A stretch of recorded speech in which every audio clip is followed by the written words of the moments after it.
Mientras sigue entrando a la sala, vamos a empezar de nuevo un nuevo diálogo Ven y lo verás. Daros la bienvenida a todos y a todas.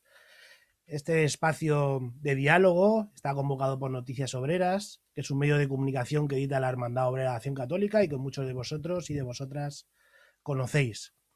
Volvemos a encontrarnos para conversar sobre los temas que publicamos. En la sala somos alrededor ahora mismo de 36 personas, aunque algunas de las pantallas hay dobles personas. Hay inscrito alrededor de 75 la última vez que miré, entre suscriptores, lectoras, amigos, amigas. Para nosotros vuestra participación nos anima en nuestra tarea de ofrecer y renovar una mirada cristiana del trabajo humano y del bien común, para profundizar en el análisis, la opinión, el contexto o lo que está pasando que nos permita seguir tendiendo puentes entre la Iglesia y el mundo del trabajo. Tender puentes y conocer la realidad que nos rodea para esforzarnos en ella por idealizarla y embellecerla hasta donde esta realidad y cada uno de nosotros podamos llegar. Esta es la orientación en la que venimos publicando en Noticias Obreras desde distintos enfoques, propuestas y reflexiones. Un tiempo entregado al encuentro de las ideas y las experiencias vividas, haciendo un alto en el camino en nuestras dinámicas cotidianas y así fortalecer convicciones que ayuden a lograr una vida digna en una sociedad decente. Quienes estáis suscritos, que sois la mayoría, ya lo conocéis, y quienes se acercan por primera vez vais a poder acceder durante un mes a nuestra modesta aportación a ese anhelo de fraternidad y de justicia social con lo que trabajamos.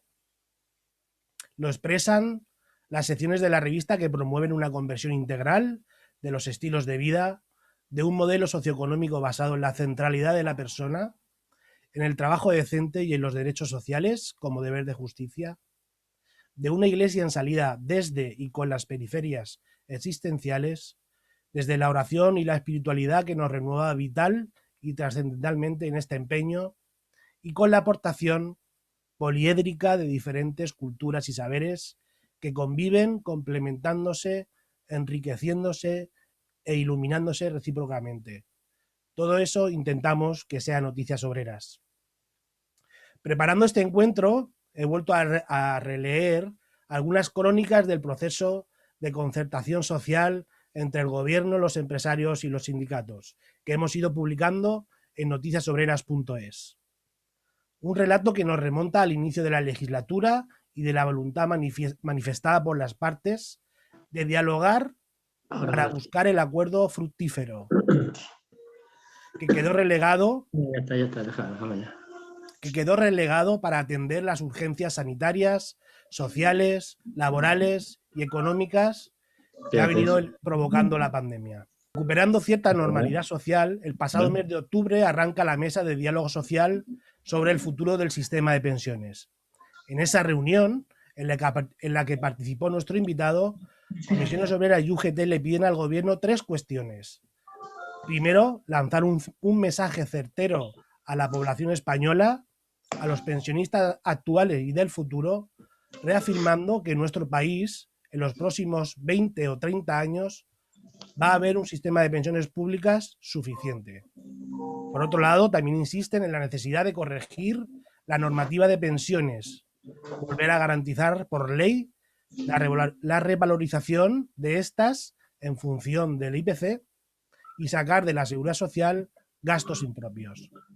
Y por último, la importancia de que el gobierno promoviera un amplio consenso entre las fuerzas políticas que fortaleciera el sistema público de pensiones y garantizara su financiación de forma sostenida y sostenible en las próximas décadas. Lejos de las certezas, se ha incrementado el ruido y la incertidumbre. En un momento además clave, cuando se están determinando planes europeos para la reconstrucción, un malestar que se ha expresado por los sindicatos al propio presidente del gobierno por algunas decisiones tomadas por ministros y por distintas declaraciones de materias que afectan a la negociación y a la dinámica del diálogo social. Este malestar se acrecienta cuando se mira para otro lado ante los desafíos que hay en relación al empleo de hoy, que son las bases de las pensiones de mañana y que están estrechamente ligados a un cambio de paradigma en la normativa laboral para poner las bases de un modelo sostenible que promueva el trabajo decente. De ahí viene la exigencia de derogar la reforma laboral y de reclamar la subida del salario mínimo interprofesional. Por otro lado, se logra un acuerdo por mayoría absoluta en el Congreso con el llamado Pacto de Toledo, que contiene 22 recomendaciones para la reforma del sistema de pensiones. Tras una década de desacuerdo político, rupturas de consenso, movilizaciones en la calle y plazas, presiones de instituciones financieras para bascular hacia un modelo de capitalización, etc. Las distorsiones, el ruido y la falta de concreción en el diálogo, junto con la dilatación en el tiempo, provoca la primera movilización contra el gobierno, que además contó con el apoyo de la OAC, para recuperar la agenda social comprometida, que en el caso que nos ocupa supone la derogación de la reforma de pensiones del año 2013, mejorar los ingresos y sacar del sistema los gastos impropios, además de concretar las recomendaciones del Pacto de Toledo en políticas que garanticen el carácter público, sostenible y solidario de las pensiones. Aquí tiene su encaje esta convocatoria de hoy, para continuar con hechos y novedades de este relato. Carlos Bravo ha colaborado en otras ocasiones con Noticias Obreras, escribiendo desde su experiencia sindical y en primera línea de negociación cuestiones del sistema de dependencia, de las prestaciones y sobre todo de las pensiones, como recoge el tema del mes de la revista de febrero. Es de agradecer, por tanto, su disponibilidad y su compromiso en atender nuestras peticiones. Es licenciado en Derecho y en Geografía e Historia y además es secretario de Políticas Públicas y de Protección Social de Comisiones Obreras. Experto en pensiones y seguridad social, forma parte de distintos consejos consultivos y órganos de participación en esta materia, tanto aquí en el país como en la Unión Europea. Interviene desde su casa, aquí en Madrid. Lo va a hacer durante los próximos 20-25 minutos para dialogar sobre el estado actual de las pensiones, un tema que nos ocupa y que nos preocupa. Posteriormente abriremos un turno de palabras de otros 20 minutos y finalmente, para el cierre del acto, intervendrá Gonzalo Ruiz, presidente general de la OA. Por mi parte, nada más, agradecer la participación y cuando tú quieras, Carlos, tienes la palabra.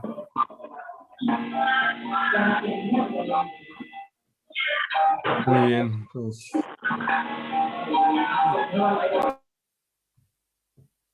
Algo hecho. A ver.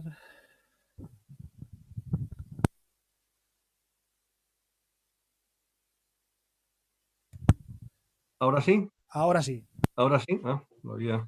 Decía que muchas gracias a Abraham y a Gonzalo, bueno, y a la OAC por haberme pedido que colaborara con este número de la revista y por pedirme que esté hoy aquí con vosotros, ¿no?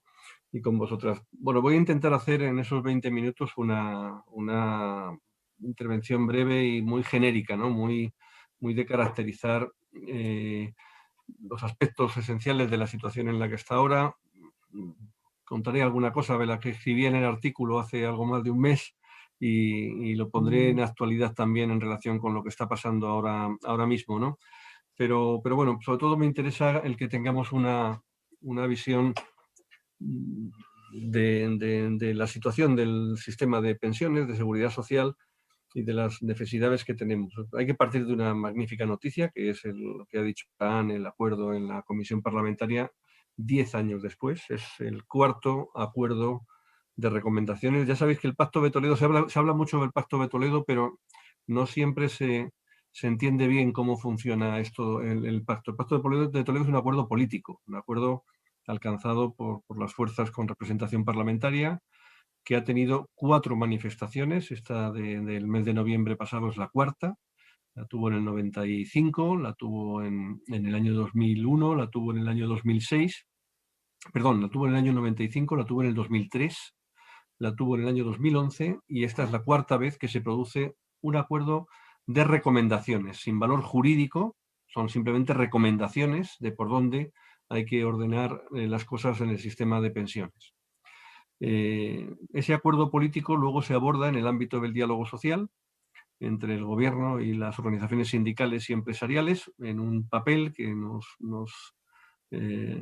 corresponde en la medida en que representamos no la totalidad, pero sí a la gran mayoría de los cotizantes a la seguridad social, tanto los trabajadores y trabajadoras como las empresas en las que trabajan o el mundo del trabajo autónomo,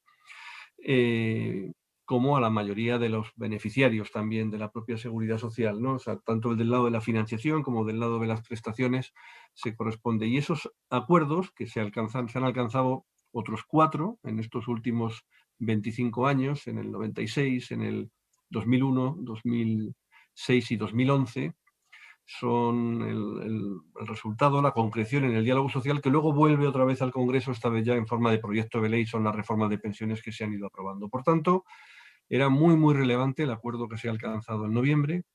Es muy relevante la amplitud del acuerdo. Sobre todo, lo destacaba en el artículo, muy relevante el que las nuevas realidades políticas, al menos 2 de ellas, en este caso Unidas Podemos y Ciudadanos, hayan formado parte del consenso. No ha sido el caso de Vox, que finalmente, pese a que votó en contra en la comisión, se abstuvo en la votación en el Congreso, y los únicos en contra fueron los 2 de la CUP. Pero que se hayan sumado al consenso Unidas Podemos y Ciudadanos es un elemento muy, muy relevante que quiero destacar, ¿no? En ese sentido, tampoco me llamo a engaño. El hecho de que haya habido ese acuerdo no significa que no haya tensiones. Y de hecho, enfatizaba en el artículo, hoy no dejaré de hacerlo, pero no quiero centrar en eso mi intervención, el conflicto interno que ha habido en el gobierno en relación con algunas de las medidas que tienen que ver con las 170 propuestas que el gobierno español ha enviado a la Comisión Europea en el marco del Plan de Reconstrucción, Transformación y Resiliencia, que es en el que tienen que venir pues 140.000 millones de euros de financiación comunitaria a España, y que nos debería permitir hacer una transformación muy importante de este país. Es verdad que centrada en transición climática, en digitalización, en cohesión social y territorial y en cohesión en materia de género. Para que nos hagamos una idea, los 140.000 millones de estos fondos pueden tener en España una importancia comparable a la que supuso la entrada en la Comunidad Económica Europea, en la Unión Europea. El volumen de esos fondos, si se destinan bien, puede permitir muchas cosas y debería permitirnos muchas cosas si se hace bien y se hace de una manera adecuada. En ese marco es en el que se ha producido, bueno, lo que yo creo que es un error y que, insisto, no voy a enfatizar mucho, que es el de anunciar medidas de reforma ante la Comisión Europea que no estaban acordadas en el seno del Pacto de Toledo y que no habían sido planteadas en el ámbito del diálogo social. Es el asunto del periodo de cálculo, del número de años que se computan para determinar la pensión de una persona, que es algo que se ha discutido ya en el pasado, ¿eh?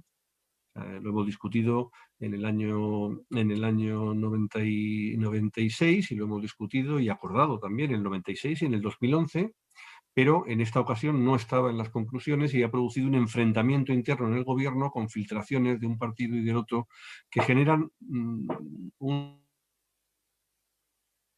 ha dado marcha atrás el Ministerio de la Seguridad Social planteando que no va a llevar esa propuesta, pero bueno, sí tengo que deciros que sí va, ¿eh? No, la han retirado en cuanto a la formulación concreta, pero siguen estando dándole vueltas a ese asunto. Lo que pasa es que es un asunto que no es inminente, que va para más adelante y por eso yo hoy no me quiero detener mucho en él, aunque tiene que ver con que respetar los tiempos políticos y del diálogo social son muy, muy relevantes y eso creo que es algo que este gobierno tiene que mejorar en su habilidad.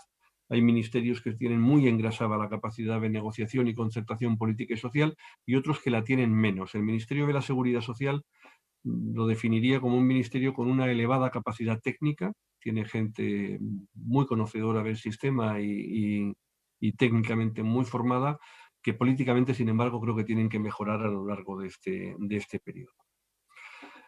¿Qué es lo que debe ocurrir ahora? Bueno, hay un acuerdo de derogar la reforma del año 2013 y tenemos una asignatura pendiente en la que todos tenemos que corresponsabilizarnos para recuperar el marco de concertación, el marco del acuerdo político y social.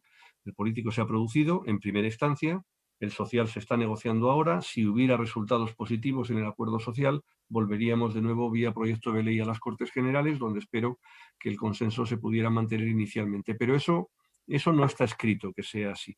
En este momento yo os voy a contar más o menos cómo están las cosas y dónde están los mayores problemas. Lo decía Abraham, el gobierno está negociando en paralelo con los interlocutores sociales y está negociando con la Comisión Europea.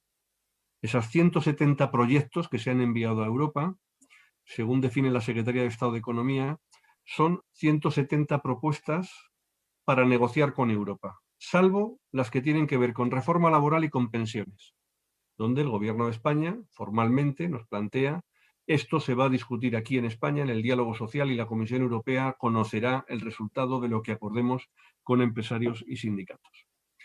Pero se da un cierto mensaje de que la reforma laboral solo se modificará, la reforma del Partido Popular del año 2012, también la del Partido Socialista del año 2010, con mucha menor intensidad, pero tiene también algunas cuestiones relevantes. Eso lo que se nos dice es que solo se modificará si hay acuerdo en el diálogo. Y esto, que es algo que todos apoyamos, tiene dos problemas. Uno, el primero, es que si la COE y CEPIME perciben que tienen un cierto derecho de veto, no habrá posibilidad de acuerdo, y eso es un mal mensaje. Yo creo que el mensaje que hay que dar es el de que va a haber una modificación, porque es el compromiso político de la reforma laboral, y eso tiene que animar a todos los interlocutores sociales a acordar.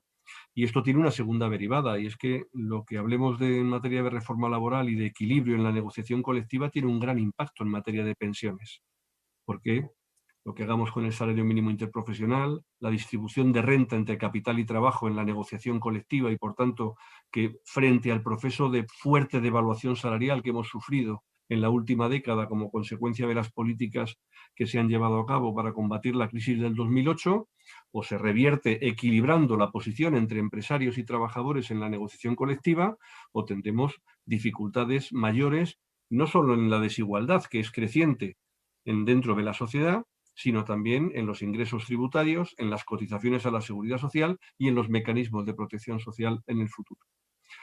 Por tanto, cuando hablamos de mercado de trabajo, reforma laboral, también hablamos de pensiones. Yo normalmente no hablo solo de, aunque vengo a hablar de pensiones, no hablo solo de pensiones, hablo también de cómo se financian, de cómo se distribuye la renta, porque todo forma parte de un entorno que debe ser coherente.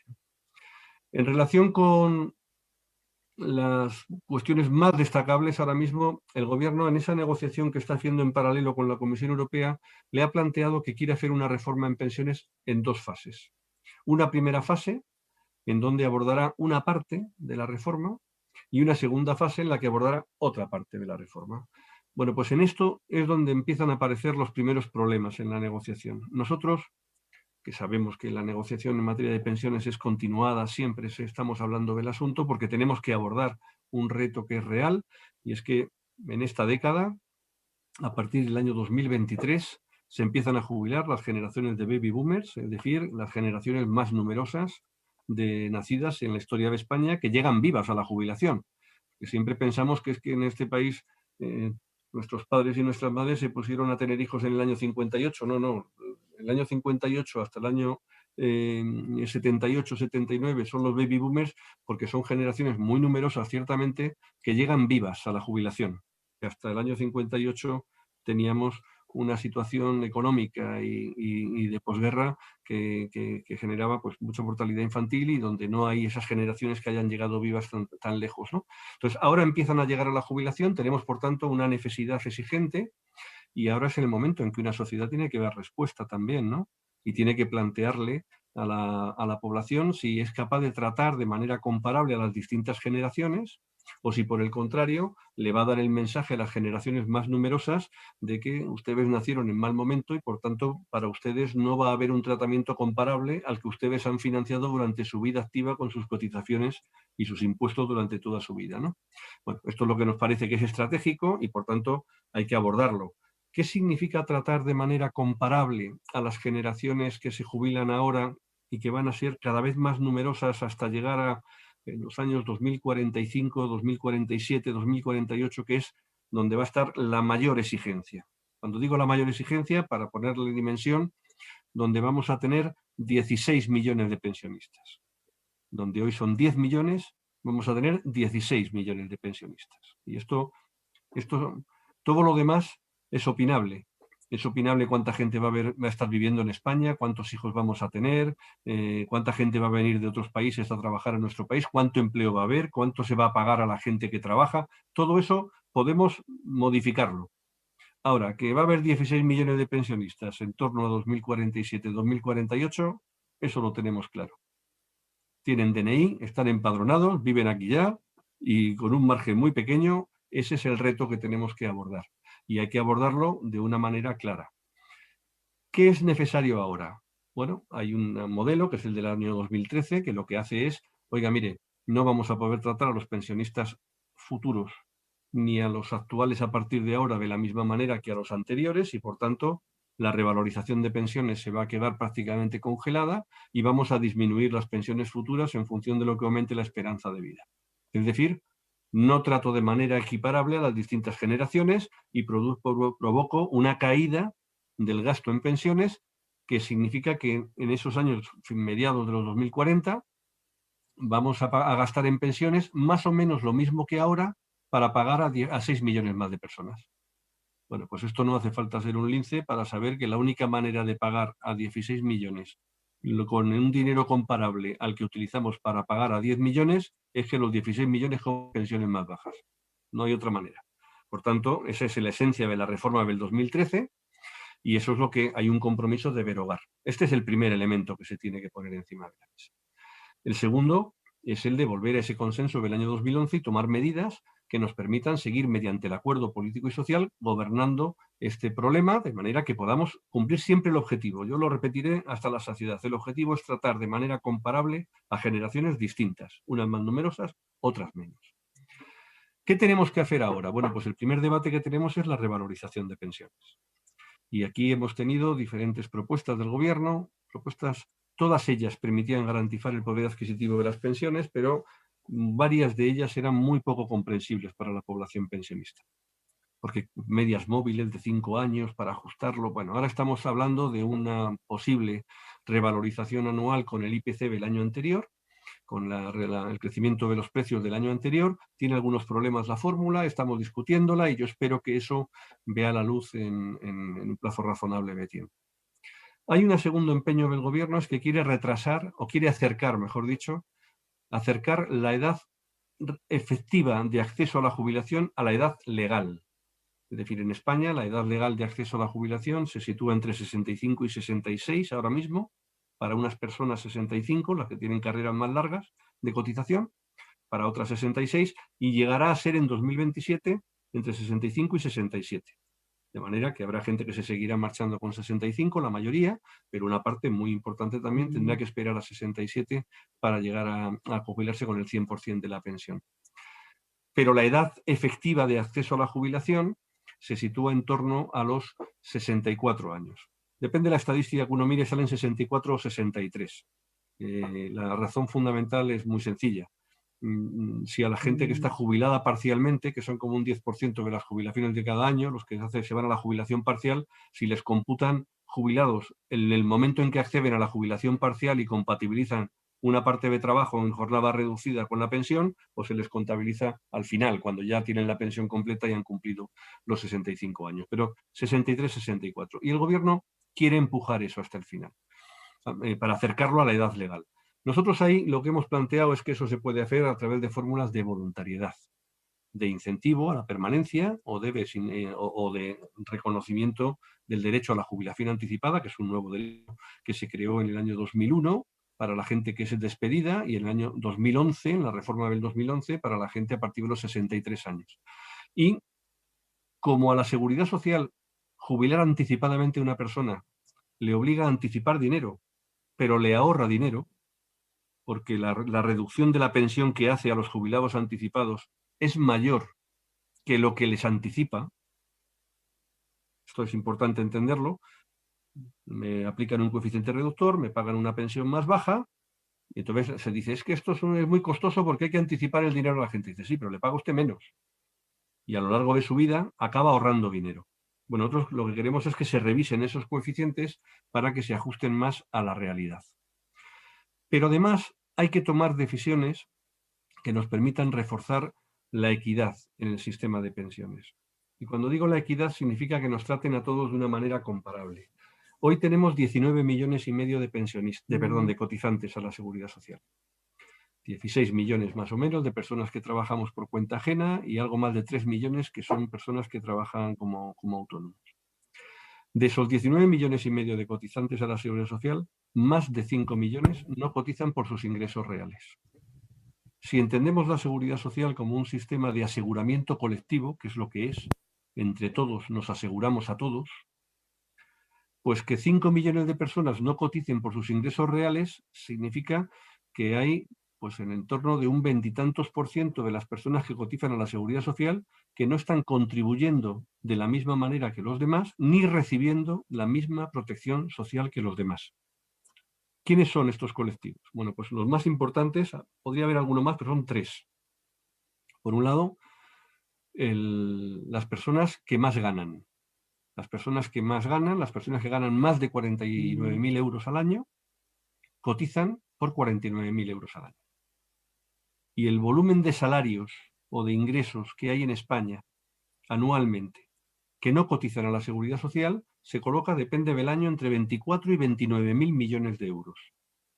Dinero que no cotiza a la Seguridad Social porque tenemos una base máxima de cotización. Nosotros queremos que eso se destope, que eso se abra, que las personas coticen por lo que ganan, todas ellas. No el que gana 10, 15, 20, 25 cotiza por la totalidad y el que gana 70.000 solo cotiza por 49.000. Esto tiene importancia grande. Hay que tener también un reflejo en el incremento de la pensión máxima, porque es un sistema contributivo donde la pensión tiene relación con lo que uno pone, pero eso tiene una importancia muy relevante. Para que nos hagamos una idea, los ingresos anuales que tendría adicionales la Seguridad Social por esto supondrían algo más de 7.000 millones al año. El segundo gran colectivo es el de los trabajadores y trabajadoras autónomos, que, a diferencia del resto, eligen libremente su base de cotización. Y esto provoca dos efectos. Provoca que provoca que la inmensa mayoría cotice por la base mínima, por 944 euros al mes en este momento. El que gana muchísimo dinero como el que gana poquísimo dinero. De manera que tienes al que gana muchísimo dinero cotizando por 944 euros al mes y al que gana 500 cotizando por 944 euros al mes. Bueno, nosotros queremos que los autónomos coticen por los ingresos reales también. De manera que el que gana más cotice por más y el que gana menos que cotice por menos. Claro, que cotice por menos, pero no queremos que tengan menor protección social. Y por eso lo que queremos es que la diferencia de cotización que se les tendría que bajar a ellos la ponga el Estado en forma de bonificación o de reducción, que la transfiera al presupuesto, entre otras cosas porque es la mejor manera de que la hacienda pública espabile y haga aflorar la economía sumergida que también sabemos que existe en una parte de ese colectivo. Y por tanto son elementos en los que tenemos que incidir. El tercero sería más relacionado con la economía sumergida, tiene mucho impacto en empleadas de hogar, donde lo que nos encontramos es con, por ejemplo, 700.000 personas trabajando en ese sector y, sin embargo, en alta en seguridad social están 300.000. Y no por todas las relaciones que tienen, con lo cual tienen un problema, igual que los autónomos, de déficit de protección social, de no acceso a pensiones. Bueno, este tipo de cuestiones mejoran los ingresos, aumentan el gasto y, sobre todo, refuerzan la equidad del sistema de pensiones en su conjunto. Tenemos también que culminar lo que llamamos, que es uno de los grandes acuerdos del año 96, la separación de fuentes de financiación. Esto fue un éxito del Pacto de Toledo, uno de los más grandes que ha tenido en los últimos 25 años.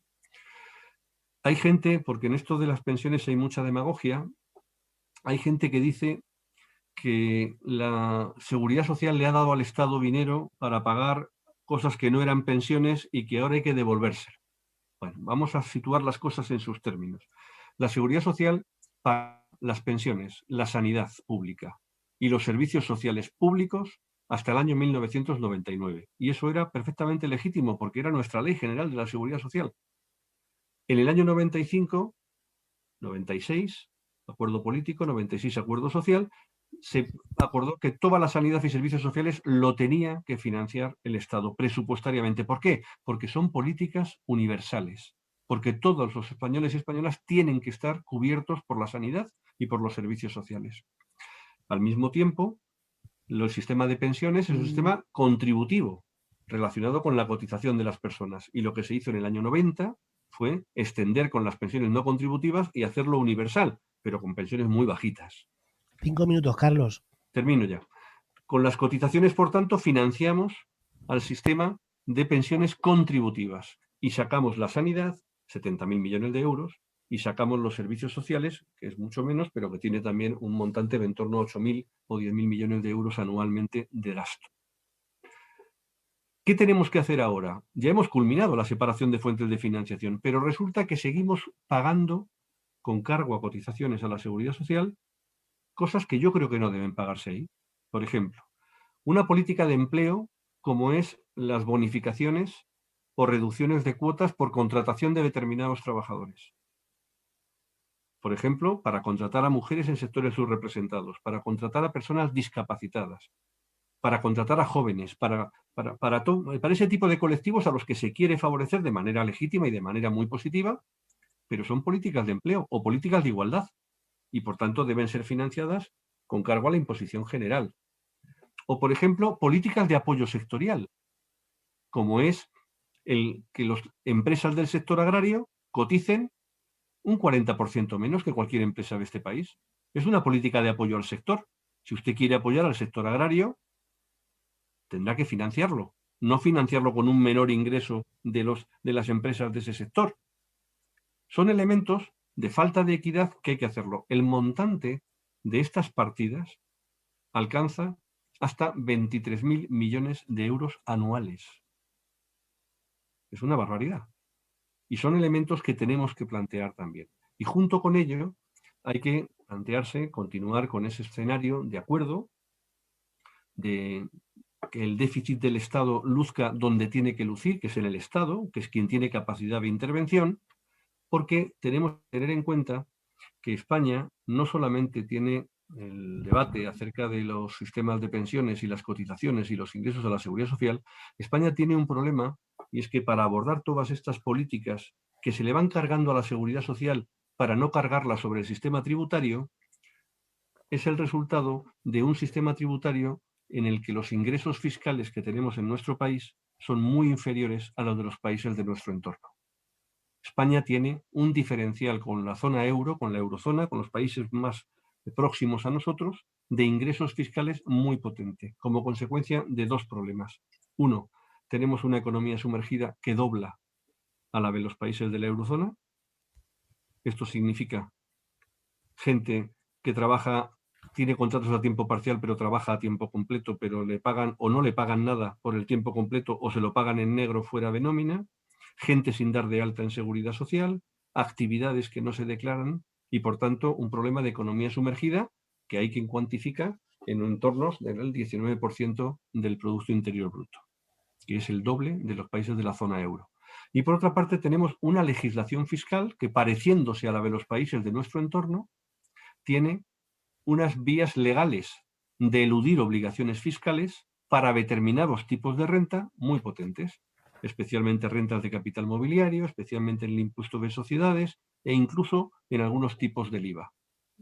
Si nosotros somos capaces de recomponer eso y aproximarnos, parecernos a los países de nuestro entorno, tendremos capacidades para abordar ese reto demográfico que tenemos en relación con el sistema de pensiones. Si mejoramos los ingresos por cotizaciones haciendo que todo el mundo cotice a la seguridad social por todo lo que gana y en términos comparables al conjunto de la ciudadanía, nosotros tendremos un sistema de protección social más potente y un sistema fiscal que nos permitirá atender no solo las pensiones, porque lo que hace falta atender en este país no son solo las pensiones, es la dependencia, son mecanismos de digitalización, de integración territorial y de cohesión territorial, con la España vacía, con 1000 cosas más, que requieren un esfuerzo para el que el Estado, que si algo ha demostrado esta pandemia, es que o el Estado nos protege, o nos protegemos nosotros mismos a través del Estado, o de lo contrario, los niveles de desigualdad se expanden de manera abrupta y muy grande, o de lo contrario, nos encontraremos con mucha gente en situación de marginalidad, con una dualidad entre jóvenes y mayores, entre personas con empleo estable y con un empleo inestable, entre personas con precariedad o vinculadas a la economía de plataformas, que nos lleva a tener menos recursos, una gran desigualdad y una mucho menor cohesión social y territorial. Según he escuchado, se pretende que se cotice a la seguridad social según los ingresos que se tengan tanto los trabajadores por cuenta propia como los trabajadores por cuenta ajena. ¿Quiere decir eso que también los sistemas de cotización a la seguridad social se van a unificar en uno solo? Esa es la pregunta. Porque todos sabemos que actualmente hay varios sistemas de cotización a la seguridad social. El sistema general, el sistema especial agrario y el sistema especial de empleadores de hogar. También se intenta de unificar a un solo sistema, al sistema general, pregunto. Es una pregunta muy importante, porque este es un gran debate desde el año 95. Teníamos muchos regímenes. La seguridad social española se construye proveniente a partir del año 1963 y proviene del antiguo mutualismo, mutualismo laboral, que estaba vinculado a sectores de actividad concretos. Las personas de más edad recordarán aquello. Aquello no funcionaba, aquello tenía problemas y finalmente se construye el sistema de seguridad social, que aunque es del 63 y la primera ley, el texto refundido del 74, realmente lo hemos construido en democracia, en las características que tiene ahora. Pero tenía como herencia todavía de aquello, tenía algunos regímenes especiales y cada régimen tenía una situación distinta. Esto se viene abordando desde el año 95 y hoy hay 4 regímenes. 2 de ellos son irrelevantes. Uno de ellos es el de la minería del carbón, donde quedan 70.000 personas cobrando pensión y 2.000 en activo, y por tanto no tiene un peso específico. Otro es el del mar, para la gente que está en la pesca y en el mar, en la marina mercante. Hay 70.000 personas ahí, son muy pequeños, son muy poco relevantes. Quedan 2, el régimen general y el régimen de autónomos. En 2011, en el acuerdo de pensiones del 2011, que es el último que alcanzamos con el gobierno de Rodríguez Zapatero entonces, el régimen especial de empleadas de hogar y el agrario se integraron en el régimen general. Ya están dentro del régimen general. Lo que pasa es que todavía quedan cosas por hacer ahí. Por ejemplo, en el régimen especial, en el sistema, ahora se llama Sistema Especial Agrario dentro del régimen general de la Seguridad Social. Ahora lo que hace falta en ese sistema es completar, primero, lo que he dicho antes, que las empresas coticen como las demás. Segundo, que los trabajadores y trabajadoras tengan la misma cobertura que los demás. Ya la tienen, antes cotizaban por base tarifada, cotizaban por una base distinta de lo que ganaban. Eso se resolvió en 2011 en el campo. Pero tenemos todavía a los trabajadores y trabajadoras del campo que los eventuales no tienen la protección por desempleo asistencial. Hay que extenderles ese derecho, que todavía no lo tienen. Igual que las empleadas de hogar, desde el año 2011 las empleadas de hogar tienen la misma cobertura cuando están de baja, desde el primer día, tienen una cobertura completa de todas las prestaciones de seguridad social. Sin embargo, no tienen protección por desempleo todavía. Se les amplió mucho la cobertura en el año 2011, pero todavía nos falta eso por recorrer. Aunque es verdad que el principal problema, junto con la protección por desempleo en empleadas de hogar, es dar de alta a las 400.000 personas, en un 99% mujeres, que están trabajando en empleo doméstico y que no están dadas de alta en la seguridad social y por tanto no tienen ninguna cobertura de protección social de ningún tipo. Y los empleadores están asumiendo un riesgo, no solo porque les puedan denunciar y puedan tener un acta de inspección de trabajo y seguridad social, es que tienen una responsabilidad ante cualquier accidente, ante cualquier lesión que pueda tener una trabajadora en el hogar, tremenda, que no son conscientes del riesgo que corren en esa materia. Ese es otro asunto que hay que abordar para equiparar sus derechos y para conseguir que estén protegidas ellas, lo primero, y segundo, cubiertos ante cualquier riesgo sus propios empleadores. Gracias en primer lugar por tu aportación, por el marco que nos han presentado de manera tan clara y tan real, ¿no? Yo tengo dos cuestiones. Por un lado, quería plantearte, a mí me preocupa la cuestión de las pensiones futuras de la gente que trabaja en la precariedad y en la economía sumergida. De eso, tú has hablado del baby boom, yo pertenezco a esa generación del baby boom, supongo que voy a tener una pensión decente, no sé cuándo, pero la voy a tener. Pero me preocupa toda la gente que tiene empleos de mierda, hablando mal, y que eso va a implicar no solamente una precariedad vital hoy en día, sino una precariedad vital cuando se jubile. Y luego, por otro lado, me ha parecido magnífica tu aportación con respecto a cómo hay medios de conseguir dinero para financiar de manera colectiva y equitativa las pensiones, y has planteado una serie de cuestiones como la economía sumergida, como política fiscal, etcétera. Pero junto a eso, yo te planteo cómo hay un mantra de que las pensiones no se pueden financiar, que son infinanciables, y nos venden la cuestión de los planes de pensiones privados. Entonces yo creo que es una cuestión que también habría que abordar, o sea, cómo contraponer esas prácticas y ese discurso de que aquí lo que hay que hacer es salvarse cada uno con los planes de pensiones privados. Gracias, Ramón. Luis, cuando tú quieras. Bueno, en primer lugar, gracias por la exposición, también por el artículo que aparece en Noticias Obreras, a Carlos. A mí lo que me preocupa en este momento del tema de las pensiones es que, como bien planteaba él, es que cuando hablas del tema de las pensiones aparece un montón de elementos que tienes que conjugarlos porque las pensiones dependen de ellos. Por ejemplo, las reformas laborales, las más de 50 reformas laborales que se han hecho en todas las etapas de la transición, la salida mínima profesional, los derechos laborales, la fiscalidad, son todos los elementos que están ahí. Lo cual eso tiene unas implicaciones muy importantes. Y es algo que él plantea en el artículo al final, que habla de los retos, pero es tan cortito que me quedo con la gana de ver con más profundidad cuáles son los retos que se nos presentan.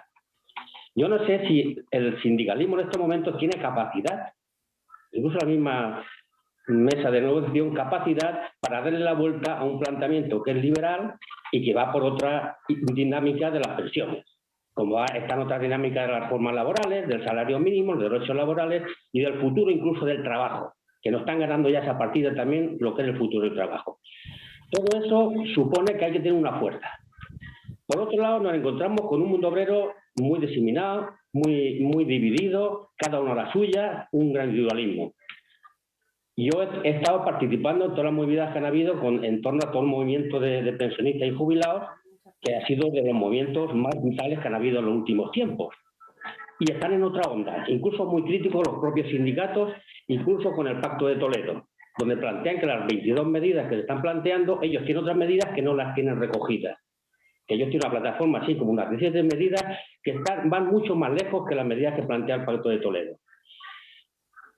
El problema es qué puentes están tendiendo los propios sindicatos, en qué medida están recogiendo a estas plataformas y sus reivindicaciones, porque si no es, o bien por un lado los sindicatos, por otro lado la sociedad civil representada por estos movimientos, como no haya puentes de unión y vayamos todos a una base muy difícil, revertir una situación que ya, como digo, que no son solamente las pensiones, sino todo lo que hay alrededor de ellas que conforman un todo. Y va a ser muy complicado. En definitiva, es una pregunta global, pero ¿qué opinión te merece esto? Gracias, Luis. Antonio Merchán, le cabe la intervención. Si conecta el audio, intervienes. Vale. Oye, muchas gracias por tu aportación, Carlos.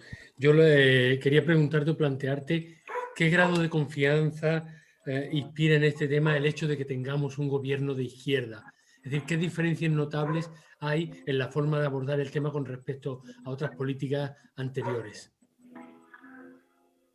Hay una última mano y antes de darle la palabra a Carlos. Gracias por tu intervención. Se escucha siempre en los medios de comunicación un mantra de que el sistema público de pensiones no es sostenible, que eso habrá que cambiarlo y tal, ¿no? Y que tendríamos que ir a un modelo privado, que sí se solucionaría y tal. Yo eso no lo creo, ¿no?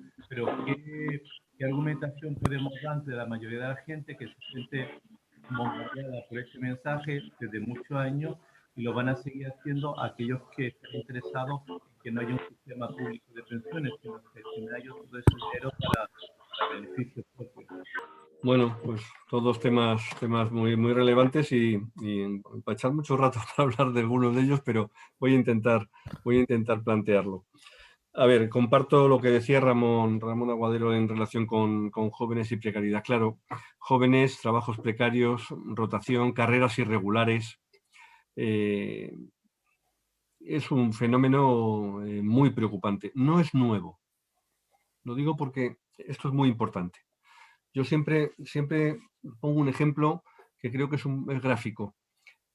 La gente que se está jubilando ahora, echemos la vista atrás, pensemos cuándo empezaron a trabajar. Una persona que se va ahora con 65 años, que empezó a trabajar con 14, con 16 o con 20, hace 45, 50 años.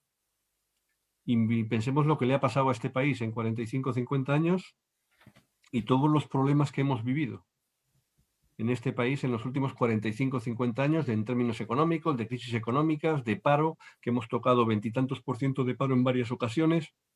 Bueno, con esas carreras se han construido las pensiones que hoy estamos viendo que se reconocen a la gente y que, siendo mejorables siempre, desde luego no es un mal sistema de pensiones el español, ni mucho menos, aunque hay muchas pensiones muy bajas. ¿Hay novedades ahora o es que esto, con este mensaje yo digo, no os preocupéis porque esto pasará? No, hay novedades, hay elementos distintos. El mundo del trabajo se está atomizando.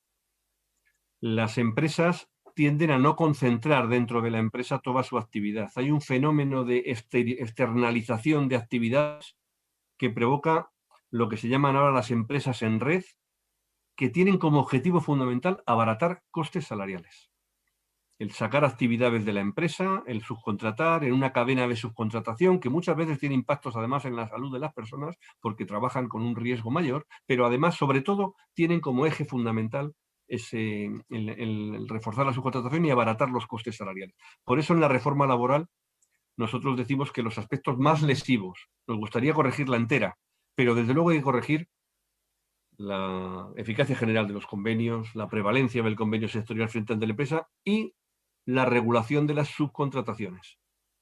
Cuando una empresa subcontrata una actividad, la tiene que subcontratar por razones de especialidad, porque necesite algo que ella no pueda resolver y que lo tenga que contratar a una empresa especializada en eso, no para abaratar costes, no para hacer lo mismo que hace la empresa, pero con la empresa de al lado con un 30 o 40% más bajo los salarios, que son todas las empresas multiservicios, y ahora tenemos el otro fenómeno creciente también, que es el de los falsos autónomos, o el intento de llevar al trabajo autónomo actividades que son claramente por cuenta ajena. El mayor paradigma son los riders, pero toda la economía de plataforma lo tenemos ahí. ¿Cuáles son las vías de actuación ahí? Bueno, las vías de actuación son primero organizar, que la gente se organice para defender sus intereses, porque hay una gran dispersión y una falta de organización. Los sindicatos somos los trabajadores y trabajadoras organizados, y lo que hace falta es que se organice más gente en los esos colectivos que son mucho más atomizados, con un impacto muy fuerte en jóvenes, con un impacto muy fuerte en mujeres. Los contratos a tiempo parcial, en 3 de cada 4 ocasiones, se hacen con mujeres, y en muchas ocasiones para encubrir jornadas mayores que las que están pactadas en los contratos. Y son elementos que hay que corregir y que tienen mucho impacto en todo este tipo de cuestiones. Pero esto es algo muy relevante que requiere actuar en diferentes vías, persiguiendo el fraude, organizándose como colectivos, negociando las condiciones y al mismo tiempo equiparando la protección social del trabajo autónomo con el trabajo por cuenta ajena. ¿Por qué? Porque la razón por la que se intenta expulsar a los trabajadores por cuenta ajena hacia el trabajo autónomo es porque se pagan ellos sus cotizaciones y esas cotizaciones, como se eligen libremente, son más bajas y cotizan el 85% por la base mínima de cotización. O sea, la gente que trabaja para otros, por hacerlo de manera caricaturesca, la gente que trabajamos para otros, declaramos unos ingresos fiscales y una cotización a la seguridad social que prácticamente es un 50-60% superior que la que declara la gente para la que trabajamos. Es decir, ser empresario es muy mal negocio, lo que hay que ser es trabajador por cuenta ajena si me fijo en esa imagen. Como todos sabemos que eso no es verdad, pues es evidente que tenemos un problema. Pero lo que tenemos que hacer es equiparar su protección social, su contribución, sus aportaciones y cómo se les protege, al mismo tiempo organizarnos y al mismo tiempo perseguir el uso indebido del fraude. Eso es fundamental. Y hoy tenemos un problema mayor con la rotación, con la precariedad, que afecta mucho más a jóvenes y a mujeres. Y cuando estamos combatiendo eso, estamos trabajando por tener un mejor sistema de pensiones. Cuando peleamos porque nuestros jóvenes tengan trabajos más estables, estamos mejorando. Es fundamental la confianza en el sistema de pensiones. Ha proliferado la idea entre muchos de nuestros jóvenes de que ellos no van a tener pensión. Eso es un disparate. Van a tener pensión. Tienen que tener pensión. Porque si no fueran a tener pensión, no se legitima que paguen impuestos ni que coticen a la seguridad social. No puede ser. Y por tanto ese es un elemento fundamental. La financiación, lo habéis planteado, bueno, prácticamente los tres, Luis, Antonio y Paco también. A ver, claro que hace falta más dinero para financiar pensiones. Si queremos pagar pensiones comparables a 16 millones de personas a mediados de siglo, que sabemos que van a tener, y ahora estamos en 10 millones, hace falta más dinero. ¿De dónde sale ese dinero? Yo he apuntado algunas vías de las cotizaciones que tienen que mejorar, los ingresos por cotizaciones. Hay que tener en cuenta que cuando el ingreso por cotización aumenta, aumenta la pensión después. Primero aumenta el ingreso y luego aumenta el gasto, porque las pensiones tienen relación con lo que se ha cotizado antes. Pero ese dinero tiene que aumentar, tiene que haber una mayor aportación presupuestaria, hay que dejar de financiar con seguridad social lo que no sean estrictamente pensiones de seguridad social y habrá que seguir reforzando la equidad dentro del sistema con medidas para poder tener una pensión comparable. Yo nunca digo igual, digo comparable entre las distintas generaciones. ¿Qué hace falta para eso? Hoy le dedicamos de cada 100 euros que se producen en este país, de cada 100, dedicamos entre 11 y 12 a pagar pensiones. Para pagar a 16 millones de personas, a mediados de los 40, pensiones comparables a las actuales, nos van a hacer falta entre 14 y 15. Pasar de un esfuerzo de 11-12 a un esfuerzo de 14-15 para pensiones, teniendo en cuenta que la población pensionista en 2040 será un tercio de la población española, hoy es un 20%, ¿es algo que nos podemos permitir? Para mí la respuesta es clara, sí. Y por tanto, ese mayor esfuerzo que tenemos que financiar y que tenemos que financiar con ingresos procedentes del mercado de trabajo, con mejor empleo y mejor calidad, y procedentes de la imposición general con un sistema fiscal comparable al comunitario, se tiene que producir ahí. Y luego además habrá que ajustar cosas en el sistema de pensiones porque hay cosas que son mejorables, que se pueden modificar elementos de la regulación del sistema de pensiones que son mejorables y que a veces benefician a unos y perjudican a otros, pero que en conjunto son muy equilibradas. Se pueden hacer muchas cosas de esas, pero hay que reforzar esa estructura de ingresos. El esfuerzo necesario está cuantificado, sabemos lo que se necesita y es manejable. Hay países europeos que ya lo están gastando en este momento. Se puede, pero necesitamos mejorar las contribuciones fiscales y de cotizaciones que tenemos. Bueno, luego comentaré lo de los planes, los sistemas complementarios bueno, lo comento ahora. A ver, yo no soy enemigo de los sistemas complementarios de pensiones. Lo que soy es muy firme en afirmar que los planes de pensiones no pueden sustituir a la seguridad social, bajo ningún concepto.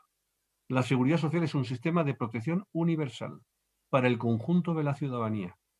Y los sistemas de capitalización individual, los planes de pensiones, los seguros, las mutualidades de previsión social, son sistemas que se rigen por el principio de que cada uno acumula su mochila para sí mismo no de un aseguramiento colectivo, como es el sistema de seguridad social.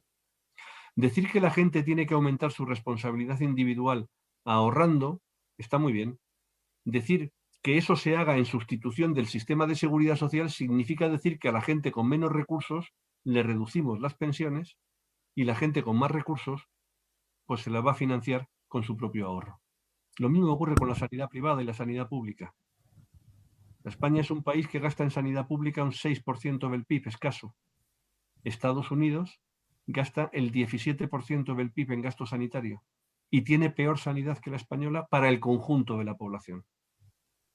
Es decir, el tener un sistema universal, público, sanitario o un sistema de pensiones es fundamental. En el Reino Unido tienen un sistema de pensiones que es la mitad que el español y están creando planes de pensiones cuasi obligatorios para que la gente no llegue a la situación de pobreza en el momento de la salida.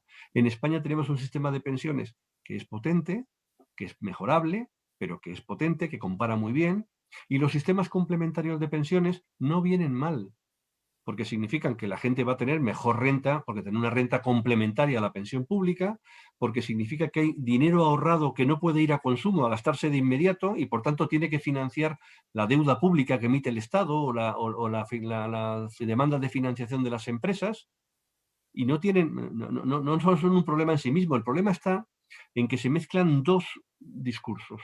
El discurso de los sectores financiero, asegurador, que se pasan el día diciéndonos que la seguridad social es insostenible y que tenemos que hacer planes de pensiones porque viven de eso, entre otras cosas, con el discurso de quien, como ven que el sector asegurador y el financiero dice eso, dice que los sistemas de planes de pensiones privados son lo peor del mundo y son para atacar contra la seguridad social. Pues miren, no. Yo diferencio el segundo y el tercer pilar. El segundo pilar son los planes de pensiones que se pactan en las empresas, negociación colectiva. Igual que hay otras mejoras, la incapacidad temporal, cuando nos ponemos malos, nos complementan en los convenios el salario que nos paga de la seguridad social de menos, nos lo complementan, o hay otros beneficios sociales, pues puede haber eso. Pero eso lo que no puede es sustituir a la seguridad social. Es incapaz, porque eso solo cubre a quien tiene capacidad, o bien porque tiene capacidad en la negociación colectiva, o bien porque trabaja o porque es capaz de ahorrar individualmente. Por tanto, es un error considerar que los sistemas complementarios son enemigos de los sistemas públicos. Pero es más error todavía considerar que los sistemas complementarios pueden sustituir a los sistemas públicos. No pueden y no deben, porque además son más injustos. Porque tiene capacidad, el que tiene capacidad de dedicar renta para ello, ¿no? En ese sentido, son sistemas del sálvese quien pueda, pero nosotros eso no lo compartimos. Esa es la gran pelea. Pero esa pelea no se aborda, y enlazo con lo que planteaba Luis, cuando hablaba de los movimientos de pensionistas. Esa pelea no se aborda, en mi opinión, y hemos, con la gente de COESPE y de la Coordinadora de Pensionistas hemos hablado mucho, con algunos colectivos de Coordinadora de Pensionistas tenemos una relación muy fluida y con otros menos, porque hay una posición que él ha definido muy bien, y es de contra el Pacto de Toledo, contra el diálogo social, contra los planes privados en las empresas, los planes de pensiones que se negocian en la negociación colectiva. Y a mí no deja de sorprenderme. Es decir, el Pacto de Toledo es un pacto político, en la sede de la soberanía nacional, en el Congreso. ¿Qué es eso de contra el Pacto de Toledo?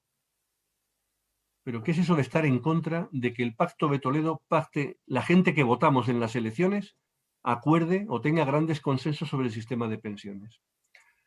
El Pacto de Toledo tiene una segunda parte, que es el diálogo social, interlocutores sociales y gobiernos, que yo creo que es donde se pone el foco. Porque en última instancia lo que se está defendiendo, y creo que es un error, es la legitimidad de las coordinadoras de pensionistas para ser el interlocutor del gobierno de turno en relación con las pensiones. Y yo eso no lo comparto. Y digo por qué no lo comparto. Porque las pensiones, esto puede sonar un poco provocador, las pensiones no son de los pensionistas.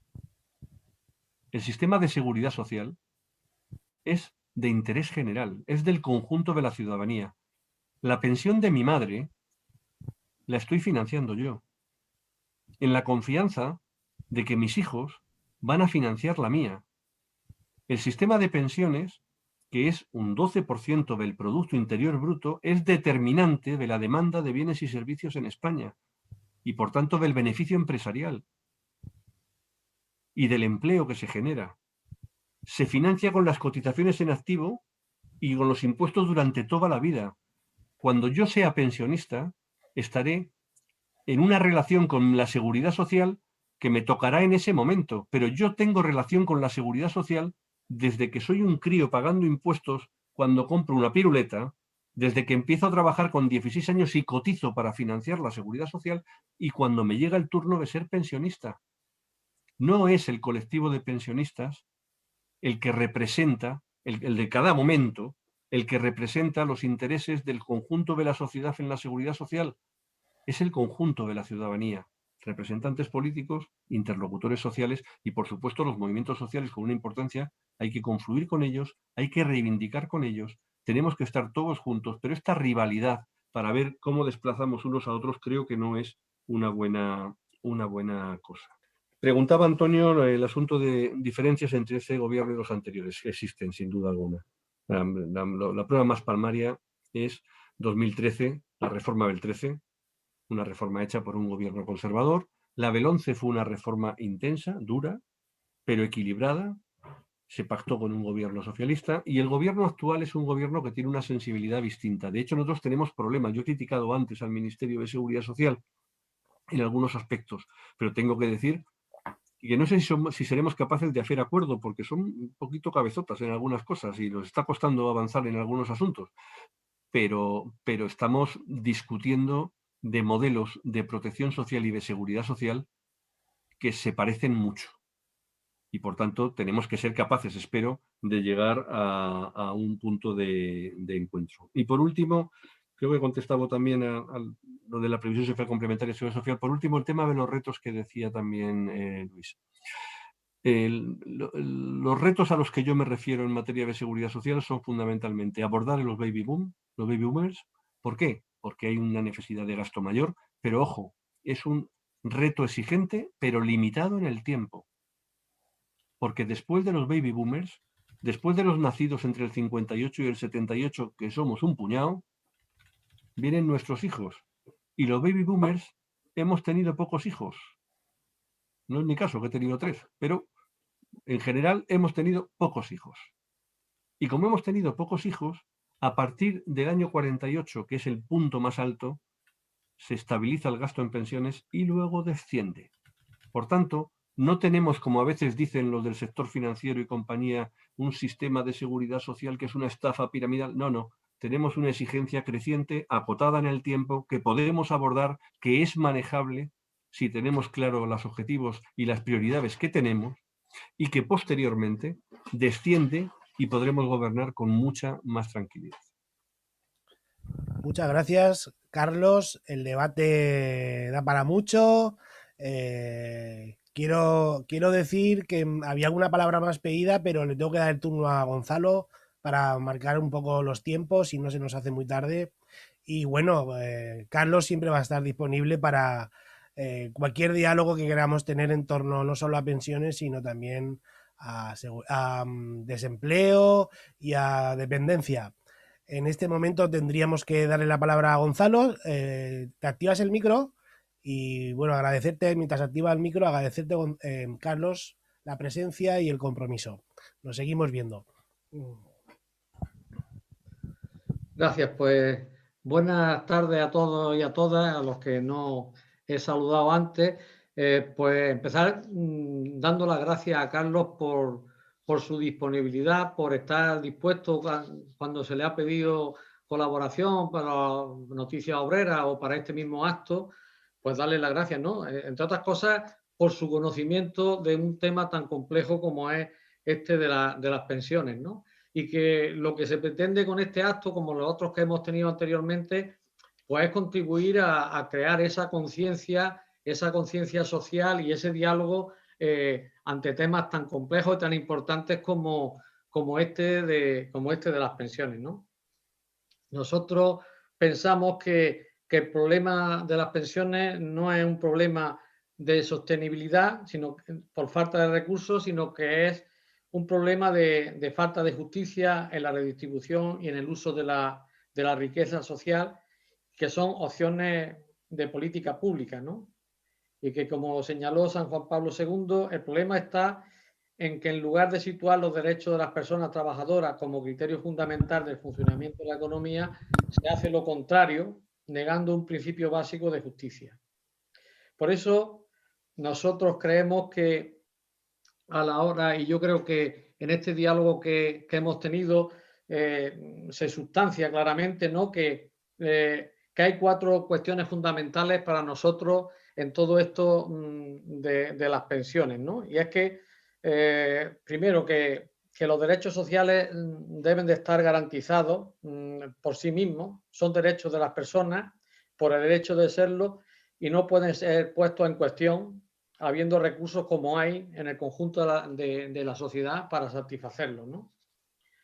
Segundo, que los derechos sociales, incluidas las pensiones, no pueden depender solo del empleo. Tercero, que los recursos para financiar el sistema de pensiones no pueden provenir solo de las cotizaciones, sino también de un sistema fiscal más justo. Y cuarto, que es necesario transformar el modelo económico y para ello es clave un modelo de relaciones laborales basado en el trabajo digno, ¿no? Yo creo que a lo largo de la intervención de Carlos pues ha quedado de manifiesto todo esto, ¿no? Pero que es esencial tenerlo claro, ¿no? Lo mismo que todo este tema que estamos abordando es un tema que es una cuestión fundamentalmente de justicia y de solidaridad, ¿no? Para que abordemos en su integridad como se merece todo este tema. Lo mismo que el trabajo, que todo esto tiene que estar basado en un trabajo digno. Si no hay un trabajo digno, pues ya hay una parte importante de este sistema de pensiones que se resiente en su base, ¿no? En fin, no voy a hacer mucha más disertación porque ya llevamos 1 hora y algo y de lo que se trataba era simplemente pues de hacer alguna aportación en este sentido, ¿no? Y tener claro que en este trabajo por conseguir unas pensiones dignas, pues que todos somos necesarios y todos jugamos un papel importante aquí, desde las organizaciones sindicales, las organizaciones de pensionistas, las movilizaciones, la negociación, es decir, el trabajo institucional, todo eso es muy importante para que cada vez vaya habiendo un mayor consenso social para que realmente se pueda conseguir eso, ¿no? Y que no es algo que se regala, sino que es algo que es, en justicia es necesario tenerlo, ¿no? Y mantenerlo.